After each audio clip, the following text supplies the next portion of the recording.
സഞ്ചാരികളുടെ പറുദീസയായ ആംസ്റ്റർഡാമിലാണ് ഞങ്ങളിപ്പോൾ. നയനമനോഹരമായ കാഴ്ചകൾക്ക് ഒരു പഞ്ഞവുമില്ല ഇവിടെ.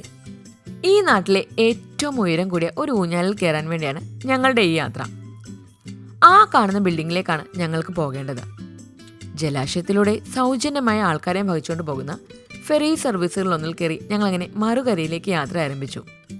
നിറയെ വിൻഡോസുകളുള്ള യുണീക്കായ ഒരു ബിൽഡിംഗാണ് ആഡം ടവർ. കാഴ്ചയിൽ പുതുതെന്ന് തോന്നുമെങ്കിലും 1971 നിർമ്മിച്ചതാണ് ഈ ബിൽഡിംഗ്. ഷെൽ എന്ന പെട്രോളിയം കമ്പനിയുടെ ഹെഡ് ക്വാർട്ടേഴ്സ് ആയിരുന്നു ഇത്. ഷെൽ ടവർ എന്നായിരുന്നു ഇത് അറിയപ്പെട്ടിരുന്നത്. പിന്നീട് 2016 ഇത് പുതുക്കി പണിഞ്ഞ് ഇന്നത്തെ രൂപത്തിലാക്കി. ടിക്കറ്റ്സ് ഒക്കെ വാങ്ങി ഞങ്ങളങ്ങനെ ടവറിന്റെ മുകളിലെത്തി. ടവറിന് മുകളിൽ നിന്നുമുള്ള കാഴ്ച അതിമനോഹരമാണ്.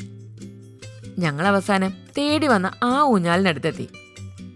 നിരവധി പേർ ഓവർ ദ എഡ്ജ് എന്ന പേരിൽ അറിയപ്പെടുന്ന ഈ സ്വിങ്ങിലിരുന്ന് ആ യുണീക്ക് എക്സ്പീരിയൻസ് ആസ്വദിക്കുന്നുണ്ട്.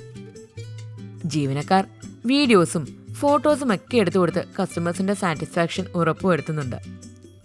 ഞങ്ങൾ അവസാനം ഊഞ്ഞാലിൽ കയറി അഡ്രിനാലിൻ റഷ് ഉയർത്തുന്ന ആ സാഹസികമായ ആക്ടിവിറ്റിയിൽ ഏർപ്പെട്ടു.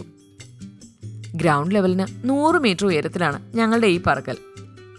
താഴെ ആംസ്റ്റർഡാം എന്ന മഹാനഗരിയുടെ മായ കാഴ്ചകൾ. ഇത്തരത്തിലുള്ള കൂടുതൽ കഥകൾക്കും കാഴ്ചകൾക്കുമായി please subscribe to my channel.